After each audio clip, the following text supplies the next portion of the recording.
안녕하세요. 닥터공 헤어라인원 원장 공기환입니다. 오늘 말씀드릴 내용은 2차 모발 이식에 대한 내용인데요. 이 부분도 제가 한 1년 반쯤 전에 한번 말씀드린 적이 있습니다. 상당히 오래전에 말씀드려서 다시 한번 간략하게 말씀드리고자 합니다. 2차 모발 이식은 1차 모발 이식을 하고 나서 1년 후에 다시 한 번 더 모발 이식을 하게 되는 경우를 말하는데요. 흔히 우리가 AS를 한다 혹은 재수술을 한다 이런 표현을 쓰기도 하는데 2차 모발 이식 혹은 보강한다 이러한 표현이 맞다라고 생각이 됩니다. 그럼 이러한 2차 모발 이식이 왜 일어나는가 그런 부분에 대해서 간략하게 말씀드리면 첫 번째가 모든 환자분들이 항상 머릿속에 생각하고 있는 게 생착률 부분인데요. 정확히 말씀드리면 이식모의 생존율이죠. 이러한 이식모의 생존율이 낮게 되면 당연히 결과가 좋지 않기 때문에 그런 경우 2차 모발 이식이 일어나게 됩니다.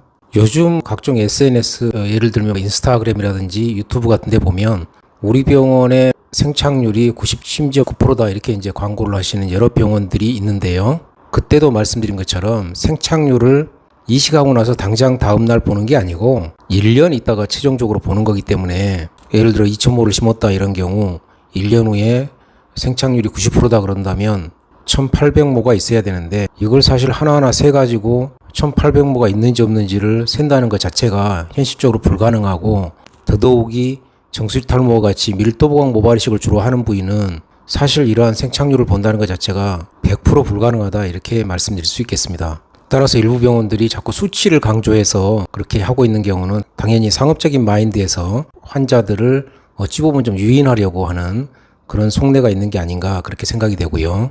이론적으로 정확히 생착률을 수치화해서 밝히는 것은 불가능하다라고 다시 한번 말씀드릴 수 있겠습니다.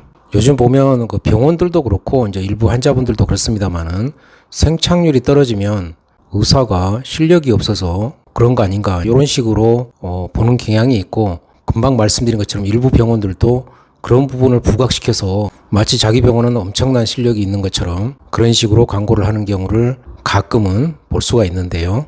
물론 의사의 실력이 생착률과 관련이 없는 건 아닙니다. 모발 이식에 대한 충분한 경험과 지식이 없다면 당연히 그건 생착률이 떨어질 수밖에 없고요. 그렇지만 저 개인적으로 털만 그러니까 모발 이식 탈모 치료만 오랫동안 진료를 해왔다면 그 기준이 사실 이제 몇 년이냐 이건 사람에 따라 생각이 좀 다를 수 있는데요. 저 개인적으로는 10년 이상 털만 진료해 오신 분이라면 그분이 엉터리로 심을 가능성은 매우 적다라고 저는 생각이 되고요. 저의 그동안의 그 경험과 지식으로 보면 의사가 충분한 그런 경험과 지식이 있다는 전제하에 현실적으로 생착률에 영향을 끼치는 가장 큰 팩터가 뭔가 이렇게 보면 첫 번째가 혈액순환입니다.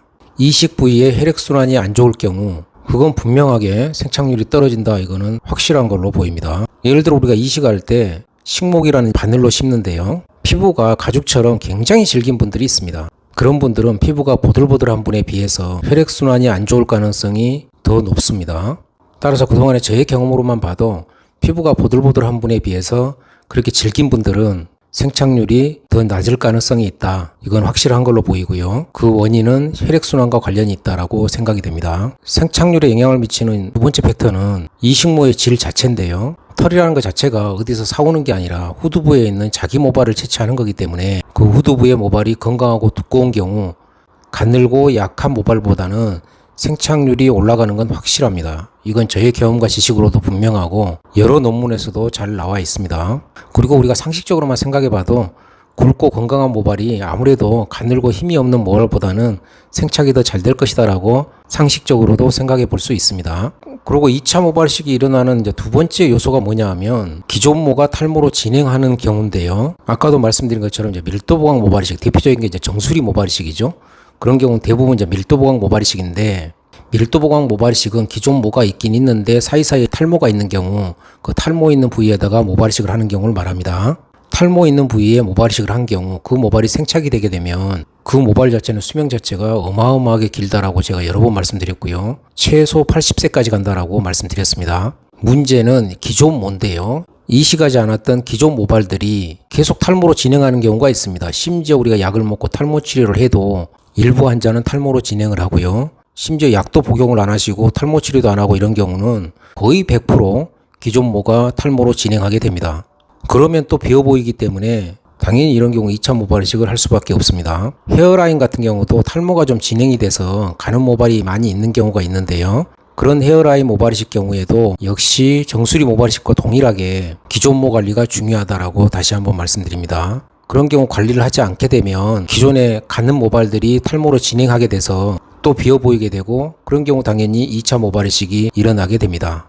마지막으로 2차 모발이식이 일어나게 되는 세 번째 경우가 어떤 경우냐면 환자의 기대치인데요. 예를 들어 전문가인 제가 봐도 괜찮은 것 같은데 어떤 분은 어느 일부분이 여기가 좀 비어 보인다 라고 보강을 말씀하시는 경우도 있고요. 그 반대로 제가 봐서는 약간 보강을 하는 게 좋은 것 같은데 환자분께서 만족을 하셔가지고 자기는 안 해도 된다고, 지금도 너무 좋다, 또 이렇게 말씀하시는 분도 계십니다. 따라서 모발이식에 대한 환자의 그 기대치, 이거 역시도 2차 모발이식이 일어나냐 안 일어나냐를 결정하는 또 하나의 팩터라는 것을 알 수가 있습니다. 지금 2차 모발이식이 일어나는 세 가지 경우를 크게 제가 말씀드렸는데요. 첫째가 생착률, 둘째가 기존모의 탈모 진행 여부, 셋째가 환자의 기대치, 요 세 가지인데 요즘 인스타그램이라든지 이런 데 보면 모두가 생착률에 집착을 해가지고 막 97%입니다, 우리는 99%입니다 이래서 한 번에 끝납니다 이런 식으로 광고를 하는 병원들이 제법 많이 있습니다. 금방 말씀드린 것처럼 2차가 일어나는 경우가 크게 한 세 가지 정도가 있는데 잘 보시면 사실 의사의 그 능력과 상관없이 일어날 수 있는 부분이 있다라고 이해가 되실 겁니다. 따라서 모발이식은 전 세계 어떤 모발이식 의사가 하더라도, 설사 모발이식을 한 40년 50년 했던 분이 하더라도 그 사람의 능력과 상관없이 2차 모발이식이 일어날 수 있는 부분이 있기 때문에 그 어떤 의사도 일부 환자는 2차 모발이식 혹은 보강하는 모발이식을 할 수가 있습니다. 그러니까 우리 병원에서 하면 생착률이 97%니까 99%니까 그냥 한 번에 다 끝난다 이런 식으로 광고하는 병원이 있다면 아직 모발이식에 대한, 정확히 말씀드리면 2차 모발이식이 왜 일어나는지 그런 부분에 대해서 제가 봐서는 충분한 경험과 지식이 없지 않나 이렇게 생각이 됩니다. 저희 닥터공 헤어라인 의원은 항상 진실되게 정확한 지식과 경험으로 환자분들께 최선을 다하고자 합니다. 감사합니다.